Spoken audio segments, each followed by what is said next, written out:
11 साल पहले यौन शोषण के मामले में पूर्व वित्त मंत्री राघव जी को दोषी मानकर एफआईआर दर्ज की गई थी।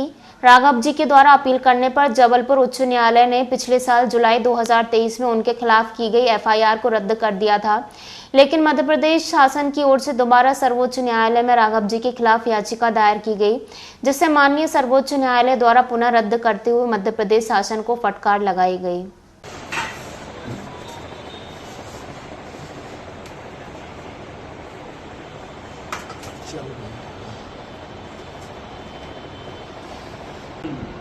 हबीबगंज में जाकर एफआईआर एक एफिडेविट फाइल किया और एक शिकायत फाइल की कि मेरा लड़का जो है ये इस केस की त्रासदी मुझे 11 वर्ष तक भुगतना पड़ी और अगर मैं मृत्यु को प्राप्त कर लेता तो ये कलंक मेरे साथ जाता और ये लिखा जाता कि राघव जी के ऊपर एक केस चल रहा था। ये नहीं आएगा कि निर्दोष थे। ये तो ईश्वर की कृपा है कि मुझे जिंदा रखा है ये फैसला सुनने के लिए। इस कलंक रहित तो होगा कम से कम, निष्कलंक होके जाएंगे अब जब जाएंगे तो, वरना ये कलंक के साथ जाना पड़ेगा। संक्षेप में ये है कि सन 2000 जुलाई 2013 में हबीबगंज थाने भोपाल में एक रिपोर्ट लिखाई गई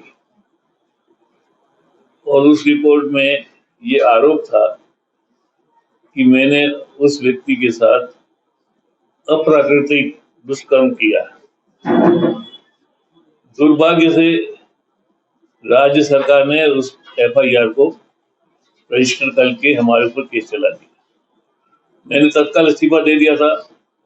जैसे ही थाने में रिपोर्ट पेश हुई, मैंने 5 तारीख को ही अपना त्यागपत्र दे दिया था। इसके बाद चालान हो जाना चाहिए था, लेकिन चालान ये जाके 2015 दिसंबर में जाके हुआ और जब चालान मेरे सामने आया और उसकी सारी कापियां मिल गई एफआईआर वगैरह की, तो मैंने मध्य प्रदेश हाई कोर्ट में एफआईआर क्वेश करने की, खारिज करने की एक याचिका लगाई। वो याचिका पेंडिंग पड़ी रही, कभी लगी कभी नहीं लगी, कभी पीछे सबसे नीचे रखी जाती थी तो लगती नहीं थी। और तब 2023 में जाके वो सुनवाई के लिए आई। जस्टिस द्विवेदी ने सुनवाई की और एक ही सुनवाई में उन्होंने अपना फैसला कर दिया। 44 पृष्ठ का वो फैसला है, काफी लंबा है, काफी बातें उन्होंने कही हैं, लेकिन सार तत्व ये है कि उन्होंने अपने फैसले में कहा कि ये एफआईआर मैलिशियस है, अंग्रेजी का शब्द उपयोग किया है, तो दुर्भावनापूर्ण है। ये भी उन्होंने कहा कि किसी उच्च पद पर बैठे हुए एक व्यक्ति की छबील दुर्बील करने की नीयत से किया गया है। ये भी किया कि किसी पार्टी के साथ मिलकर इन्होंने ये योजना बनाई और ये इस बात से भी सिद्ध होता है कि उस व्यक्ति ने ही स्वयं सीडी बनाए जाना स्वीकार किया। इस तरह से कहते हुए उन्होंने एफआईआर निरस्त कर दी और आदेश किया कि जो प्रोसीडिंग ट्रायल कोर्ट भोपाल में चल रही है वो समाप्त की जाए। इस आदेश के बाद वो जो शिकायत करता है राजकुमार डांगी, उसने सुप्रीम कोर्ट में अपील की।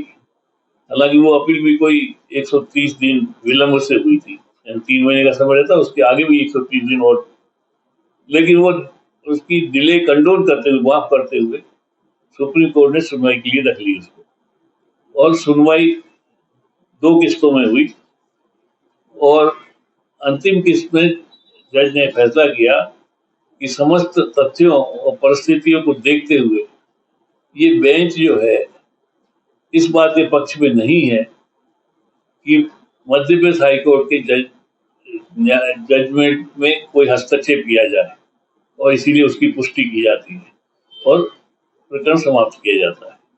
ये कुल मिला के सारा मामला है। देखिए, आप वित्त मंत्री रहे थे लंबे समय तक और प्रदेश सरकार खुद सुप्रीम कोर्ट आपके खिलाफ गई, इस पर क्या कहना है? सुप्रीम कोर्ट में प्रदेश सरकार नहीं गई। सरकार नहीं, वो शिकायत करता ही है। शिकायतकर्ता के पीछे कहीं ना कहीं गवर्नमेंट यही तो खोजने की बात है, क्योंकि उसकी तो इतनी हैसियत नहीं है कि वो सुप्रीम कोर्ट जा सके। वही मेरा सवाल। कुछ न कुछ शक्तियां काम कर रही होंगी, कौन कर रही है मुझे पता नहीं। अब आगे, अब इन सब चीजों से बरी होने के बाद आगे की रणनीति आपकी क्या रहेगी? नहीं, हमें अब क्या करना है, 90 साल की उम्र प्रदेश पूरी हो सरकार गई। या भारतीय जनता पार्टी या संगठन में कहीं नहीं, ये अगर 2016 में निपट गया होता तो फिर मैं कुछ आगे के बारे में विचार करता। राजनीतिक दृष्टि से विदिशा